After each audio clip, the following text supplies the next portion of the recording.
Hey everybody, welcome to another episode of Thought Leaders. I'm your host, Chris Shang. Today we have our guest, Larry Long Jr. Thank you so much for joining us, Larry. Thank you for having me. I appreciate you passing me the mic or mics, Chris. Oh, goodness. Happy to be here with you. Awesome, man. Yeah, tell us about what you're working on nowadays and what kind of people, companies you're working with. Oh, I appreciate it, Chris. Larry Long Jr., CEO, Chief Energy Officer. I have the absolute honor, privilege, and pleasure to work with software sales teams, SaaS sales teams, helping individuals and organizations elevate. I meet them wherever they're at, and I help them take their game to the next level. How do I do that? Motivational speaker. I'm an MC. If you couldn't tell by all the microphones, I'm a sales trainer, a performance coach, a content creator. I'm also an author. Who would have thought it? But essentially, I'm on a mission to help folks elevate their game. Got it. Got it. Very cool. Before we get into your story, your present story around in terms of what you're doing and all the coaching you're doing, walk us through, because I kind of just went through your LinkedIn, but just saw, you have a strong marketing sales background, demand gen, lead gen, in SaaS and software, but walk us through how you got involved in that in the first place. I know that just from a lot of these conversations, sales and marketing leaders tend to kind of, 80-90% of the time, like get into it haphazardly. Some of them were, natural born and bred into sales, but it's few and far between. So tell us how you got into that journey. Yeah, similar to what you said, I fell into I played baseball at University of Maryland. I got to say, go Terps. Yeah, go Terps. Worked at Accenture doing IT consulting. Wasn't passionate about it. So I opened up an indoor baseball and softball academy. Unfortunately, we ran into cash flow issues. More money going out the back door than coming in through the front door. So I had to find my way back to a career cold calling, smiling and dialing, making 150 ice cold calls every day. Yes, this is a banana phone to accounting firms, and just learn to flip the script. At first, I was reading off of a script. Hello, this is Larry Long Jr. calling with profit. No, talk to people like they're people. I learned that you have success when you're authentically you, when you share your story, and you actually connect with people on the human level. So I've had the opportunity to work in sales as an individual contributor, had the opportunity to progress as a sales manager, a sales leader, been a director of sales, and I just have a passion for helping sales professionals. This job that we do, sales, my keynote is sales is not a four-letter word, but if you let it, it can really knock you out. I mean, I know you're like, how many props does this guy have? But I try to help sales reps not get knocked out, or when you do get knocked out, to brush yourself off, to get back again, to stay focused on serving, on helping, on guiding your clients and your prospects who need you. Absolutely. Love the energy. I would love to kind of get in a little bit more deeper in terms of how you made that jump into this leadership, coaching, advisory type, keynote speaker type of thing. I think like when I've had this conversation quite a few times, but when you go from being an individual contributor, it's a very different skill set, and you can crush it, and you can make, the mid six figures and upwards of that and financially crush it. But to do that versus being able to help others in an advisory or coaching capacity is two very different skill sets. Some are great at it. Some are, natural born leaders, but some are not, and they have to go through some coaching. How did you figure that part of it out for you? Was it something that always came natural to you? I know you mentioned you did sports, so maybe that had a little bit of an edge for you in terms of like going into leadership, but yeah, walk us through what that journey looked like. I've always had a coaching mindset, and I've always loved help. I grew up around service providers. Both of my parents worked for Department of Veterans Affairs, helping our veterans, serving our veterans. So that just, I wouldn't say it came natural, but I was surrounded by it and I enjoyed it. I got joy out of helping others accomplish their goals and put a smile on their face. I mean, I see you smiling over there, Chris. I love it. It's contagious. I know they tell us that we might want to keep our droplets to ourselves, but we want to spread that positivity. That's always been a passion of mine. So it was a natural progression. I had some success as the individual contributor, and generally those are the folks that they move to leadership, and they're leaders in name only. I Yeah. said, I don't want to be a leader in name. I want to be a true leader. And I look back through my career, I had 3 goals as a leader. Number 1, let's hit our targets. That's what keeps the lights on. That's what keeps us all employed.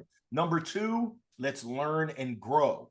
If we take a day and we haven't learned something new, we haven't gotten a new skill, then we've really wasted that day. Number 3, it's pretty simple. Let's have some fun. And when we're doing number 1 and number 2 at a high level, it's easy to have fun. Now, your attitude as a leader and how you go about your business, it's contagious. It's kind of like kids. My kids are always looking at, what do I do? Not what do I say, but what are you doing? It's the same thing when you're leading teams from my experience. That's just my 2 cents. But it was just a natural progression. I enjoyed it. I'm a student of the game, and it's just the place that I like to be. I like to have success myself, but I'll tell you, my heart, nothing warms my heart even more than seeing other people experience success, break through barriers. And if I can give them the jolt, shameless plug of my book, woo, more power to us. There you go. Walk me through a little bit from when you made the jump from working for a company to then being in charge of your own destiny, but also to that same point, right? Like being in charge of the success or failures of your own destiny, right? Because like it's a big risk for a lot of people, but making that leap into entrepreneurship to have no cap on what you can earn, but also having to require your skill sets to earn the living for yourself. What was that like? Because I know you end up taking on a lot of hats as an entrepreneur, right? Some of them you expect, some of them you don't expect at all, and you end up in the very early days becoming the attorney, the accountant, in the customer service and everything, right? In addition to business development. So just walk us through what are some of those things that kind of maybe exceeded expectations, met your expectations, didn't hit expectations, in terms of that part of the journey. Well, Chris, I as a youngster, I had Lawns by Larry, knocking on doors, mowing Yeah. lawns. That was a little neighborhood business. I opened up an indoor baseball and softball academy. Yep. That failed. We struck out. So I knew what not to do. I know that if you don't know your numbers, the income statement, the balance sheet, the statement of cash flows, chances are you're setting yourself up for failure. So I said, this time around, I've already been through strike 1 and strike 2. I don't want to strike out. I'm going to make sure that I surround myself with people that are smarter. I'm going to make sure that I get rid of the ego and I ask for help. Round 1, I was afraid to ask for help. Oh, I don't want to bother Chris. Chris is too busy. He's got his own thing. He doesn't want to help little Larry Long Jr. Well, guess what? You never know unless you ask. And what I found is that, number 1, I work with a coach, and she said, Larry, healthy people ask for exactly what they want. Bingo. Yeah. Number 2, most people want to help. Chris, if I were to come to you and say, hey, Chris, could you help me out? I'm sure I can tell that you have such a giving heart. You're going to be like, I've been waiting for the opportunity to help you, to serve you. So many people have helped me. So my journey this go round, I just hit 3 years, hit my 3-year anniversary, knock on wood. It's been a lot different. It's been more fulfilling, both financially as well as the impact that I'm having on folks. And then what I'm learning, I believe that you should be living, you should be learning, and hopefully loving what you do. Check, check, and more check. But I can tell you, making that transition, it was scary. I have this thing called FUD, not Elmer FUD, but fear, uncertainty, and doubt. And it still comes to my mind. I still have to battle those negative voices that try to tell me all the things that I can't do, all the things that I'm not good enough. And essentially, I have to rally that voice. I lost my father going on 9 years. That voice that encourages me, Larry, you're a conqueror. Larry, you got my name. We are more than conquerors. Let's go ahead and get it with hard work, with the right people around you, the right mindset.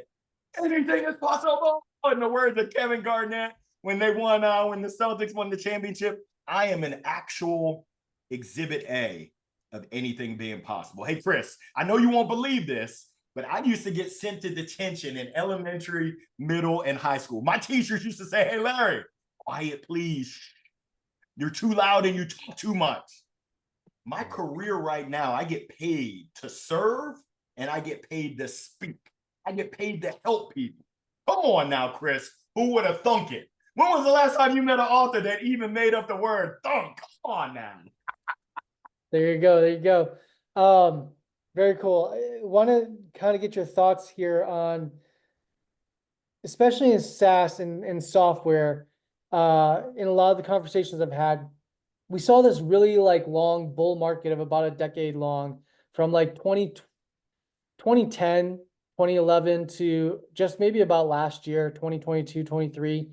And there's been a bit of a pullback. I would say like the SVB situation wasn't maybe like a direct correlation to that pullback, but it was maybe awakening period and caused some people to rethink a little bit about their spending behavior, what they were buying, things of that nature. What are you noticing or what have you seen the market in terms of going through you also have like just also outside of your own business now, but like in previous cycles of being on the front lines as a salesperson, what have you seen the differences evolve into in terms of like skill sets of a really strong like salesperson nowadays? Because to be honest, I don't think you needed to be great at sales 5 years ago to be financially successful. You didn't have to. You had to work with the right company, right product, strong market fit, but you could, ultimately hit quotas or exceed it and do really well for yourself without being a strong salesperson. So talk us through what that looks like, man. You're absolutely correct. Sales has always been challenging. The market today has really separated those that are amateur sellers and those that are professional sales professionals, those that actually work on their craft, hone their skills, care about the problems that they solve. Before, people were just slanging. They were just slanging spaghetti against the wall and seeing what stuck. And now what we're seeing is that doesn't work anymore. It's, hold up, Chris. Ooh, it's noisy out there. There's so much noise out there. People can smell BS from a mile away. So if you don't know your stuff, and folks are like, what do you mean by stuff? If you don't understand your company, the value proposition inside and out, who are the movers and shakers inside your org, the industry or industries that you serve, if your knowledge is not at the top of its game, the tools and the resources that are at your disposal, whether it is Chat GPT and AI, you better be using everything at your disposal. Your product, you better know your product and the value that your product, the jobs to be done, I think they call them, that your product can assist your clients and your prospects. And then your sales game has got to be tight. If you're not tight, you're not right. And the numbers show it. More and more sales professionals are having a more difficult time filling the top of the funnel, building pipeline. Hey, Larry, it's so tough out there. Before I could just send 3,000 emails and I was scheduling meetings and closing deals. Well, welcome to the big leagues. Times have changed. If you don't step your game up, your phone calls and what you're saying, how you're saying it, your emails, your LinkedIn messages, your referral game, leveraging referrals and who knows who, being a thought leader out there and positioning yourself. Oh, good luck. It is tough. So you talked about the progression. What I've seen is the true sales professionals, they're brushing their shoulders off. They're loving it. They're saying, hey, let's get those amateur hour, those folks that just showed up because it was easy. Let's get them out of here and let's let the true professionals step in and shine. And even though it's challenging, the best sales professionals, they love it. They're up for a challenge. That's why I wake up every morning. I'm not looking for the easy button, even though I've got it right here. I mean, I'm looking to work. I'm looking to serve. I'm looking to have true, meaningful impact and results. Yeah. I mean, we definitely had some conversations around that in terms of the skill set evolution. What do you think that the top 3 skill sets are for a successful sales rep today need to be? Top 3. Oh my goodness. The list Top goes 3. on and on. Yeah, I know there's a lot out there, but I'm just saying, like, yeah, what do you think really is critical? Yeah. I'm going to start off with a moment of silence. You got to listen so often. And believe you me, I've got microphones out the wazoo. But what I've realized is that if you ask the right questions, the tough questions, don't be scared. We know that sales professionals often look at things through rose-colored glasses. No, I need to be critical and ask those tough questions. Then I need to shut the heck up, use my 2 ears and one mouth accordingly. So I would say listening, asking the tough questions, that's number one. Number two, I'm not Allen Iverson, Chris, but we're talking about practice. When was the last time that you practiced your skills? If you're practicing with your prospects and your clients, survey says, nah. So I would say practice, true professionalism, as if you're an athlete. You're a sales professional athlete and you've got to step up your game. Number three, the difference between contacts, people that we know, and contracts, people that we do business with, is the letter R. And I learned this from a sales guru in South Florida. Relationships. Now we know this, Chris, but I know I'm not supposed to eat fried foods. But what time is it? It's bow time. Bojangles, chicken and biscuits. Knowing and doing are two separate things. The best sales professionals know that relationships are critical. Therefore, they take action to not just build new relationships, but strengthen existing relationships. My question to your listeners and to your viewers, what was the last thing you did with intentionality to build and strengthen relationships? So many times, I call these folks me monsters. Me. And you can smell it from a mile away. It stinks. I need folks that are you monsters. As Bob Berg's book says, go givers. Folks that really want to give, that want to serve, and want to do it sincerely. Those are the professionals that I've seen having most success and that I foresee will continue to have success through any kind of economic chaos, turbulence that we experience. They're going to be all good in their neighborhood. There you go. Yeah, I mean, I think one of the people we spoke with had the idea of becoming altruistic problem solvers, which I think, goes into line with number three that you mentioned. And then from a practice standpoint, it was somebody who, I forgot exactly who, but they recommended you should always be practicing with your product team, because your product team is going to be the people that can poke holes at all the technical questions. And a lot of times the difference between like a junior to a mid-level salesperson is that confidence factor. And the confidence factor comes to the junior person is always wondering what's the next question. They're worrying. That's the me part of it, because they don't have the confidence to be able to like go on a fly if somebody comes and asks them a question, because they're not as fluid with it or not as well versed around that product yet. But if they practice with a product person, then that person can ask all the technical questions and then poke holes at whatever it is that their responses are to get them to that place. You're spot on. And I'm going to throw in a quick, I know it's not back to school, it's summer break, but I'm going to give you my ABCs. The A is action. I'm glad that we're in an Olympic year. On your mark, get set, go, take action. So many times, folks that I work with, they've been noodling all these ideas. I'm like, why don't you just do it? I'm not sponsored by Nike. As you can see, I got Puma, but just do it. And then who's your accountability partner? The B is that belief. Do you believe in your heart, believe in your head? Does it come through not just in what you say, but how you say it? It's that confidence that you talked about. And then the C, I'm going to double click on it. It's the courage to do those things that everyone can do that not many people aren't. How about video? When was the last time you sent a video message to a prospect? When was the last time you recorded a video and put it on LinkedIn or other channels? Just do it. And then the other C is commitment. When you are committed, you move and you shake in a whole different way than when you're just plugging along. And I'll be honest with you, Chris, don't tell my clients this, but the majority of the sales professionals that are out there, they're pluggers. They're just showing up. They're not serious about their industry. They're not serious about their craft. And it shows. The numbers don't lie. There's no mystery behind why you're missing your targets. You're not putting in the input to get the output and the results. I mean, mind blown, hot take. You've got to work harder and smarter with intentionality, with focus, with care. It's the give a damn factor. I hope HR isn't listening, but do you actually give a damn? If you don't, good luck. You're rolling the die. Interesting.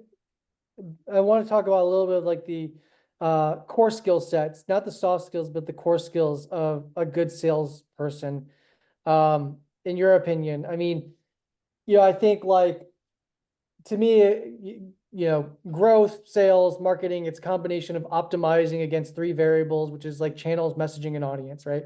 You need to know who you're talking to, making sure that you could be selling to 10 different ICPs, but if you don't narrow down to the one that is going to respond to a certain type of messaging versus, somebody else, you could be selling your product could be for, could be into a company, and you could sell into accounting, or you can sell into marketing. But if you don't have differentiated messaging for those two persona types, you're going to be talking on deaf ears, right? So tell us a little bit about how you think about that, in a actionable sense, right? Because I think about, yes, you have to have some of these soft skills to create and become creative with the kind of messaging you should come up with, how you tactically go through the different channels and stuff like that. And then, I think ideally a smart salesperson is also looking at data to analyze that as they're going to in real time. What I see a lot of them do, though, is just act out of ego first and then start automating things without knowing what conversion metrics should even look like. And I know we're getting more into the deep weeds of like the technical components of like, go to market and sales, but how do you think about that? Love it. First of all, what's your game plan? My wife's from Argentina, so we just watched Copa America. Argentina had a game plan. Yeah. Now they got punched in the nose and they adjusted, but what's your game plan? Where are you going? If you don't know where you're going, there's no chance of knowing how you're going to get there. So I start off with game plan. I then go to time management and prioritization. Where do you spend your time? And is it the best place for you to use your time? Are you measuring that? You talked about the ICPs and knowing who you're targeting. When you go to prospect, who do you want to prospect and how do you get them? What's the allure that's going to bring them in? Discovery. How powerful are your questions in upfront discovery, which then leads to pipeline management? Are you spending your time with suspects, tire kickers, or prospects? And have you asked the right questions? Do you understand the path to the order? When you do, what's your demo look like? Is it a tailored, customized demo that fits their problem, that solves their pains? Do you understand that? Are you a trusted business advisor, or are you just shucking and jiving and slinging some software out of the back of your trunk? I've seen that before. From there, can you close? If you've done everything on the front end, you can now ask for the order. Are you asking for the order? So often reps just expected to the fish to jump in. No, you gotta ask. You gotta make that request. And then what's your process for the post-close, whether it's a close won or a close loss? But these are all the technical aspects. As a sales professional, you've got to have all of those analytical skills, being able to make adjustments on the fly when a deal isn't going your way. When you get thrown a curveball, are you able to make the adjustment? I'm using sports analogies now, but are you able to identify it, adjust, and then make the necessary adjustments and be flexible to have success? Are you learning from the best? Do you have that Superman? Hold up, I got it right here. Cam Newton. Yeah, Superman. Do you have that ego, or do you say, hey, I don't know it all? I can learn from other people, and I can learn from folks in other industries. Just because I'm in software doesn't mean I have to just stick in software. There's things I can learn from sales professionals across the board, but that growth mindset is a lot easier said than done. I'm going to ask your folks again. I know I've got a lot of questions, but when was the last time that you learned something outside of your normal realm, whether that's industry or your team? When did you actively seek knowledge outside of that space? And if you're not, hold up, someone's at my door. Who is it? Opportunity is knocking at my door and at your door. Let's go. It's time to quit the excuses. There's an excuse for every day that ends in Y. But if you're serious about your game, cut the crap, quit the excuses, and let's get it done. I understand why you're a motivational speaker and keynote speaker. Great at really hitting home the points.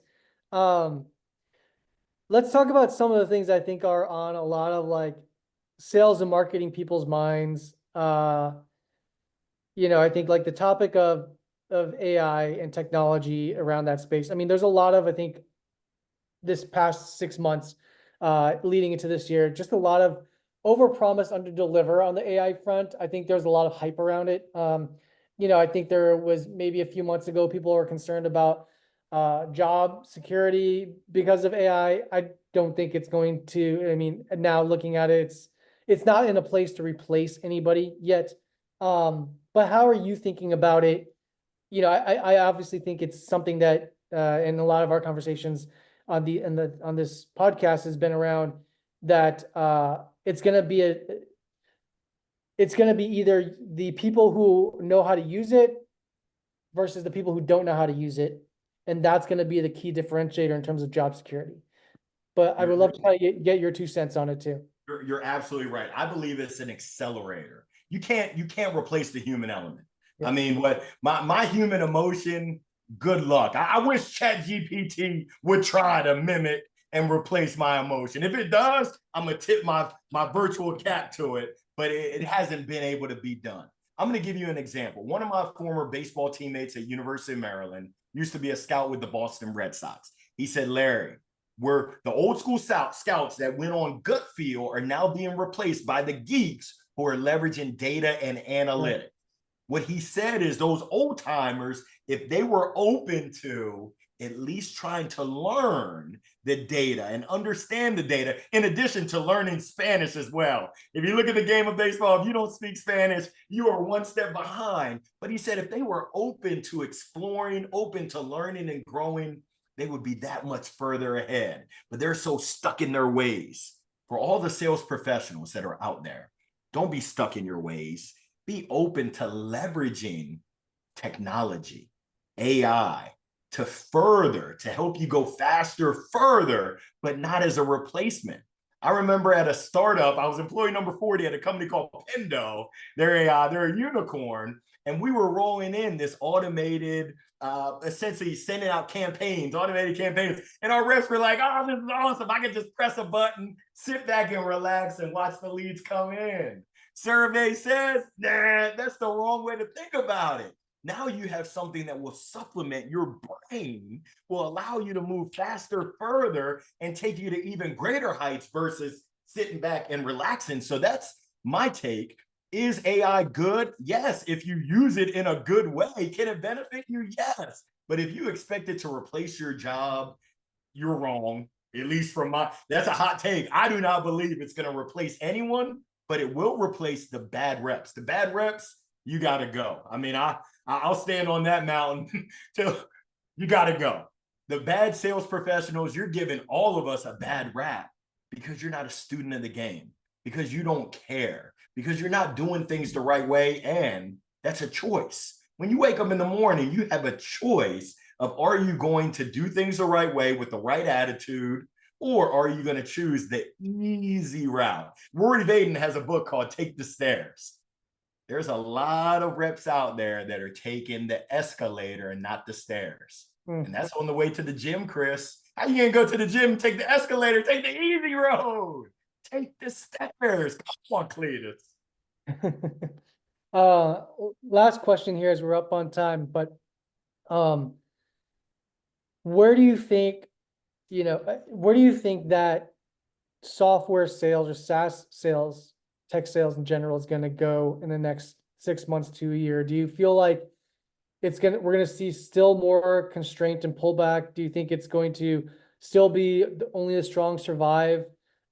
Even more so? Yeah, I'm just curious from like a macroeconomic environment. There's a lot of variables right now out there, but are we going to see the space at large constrain?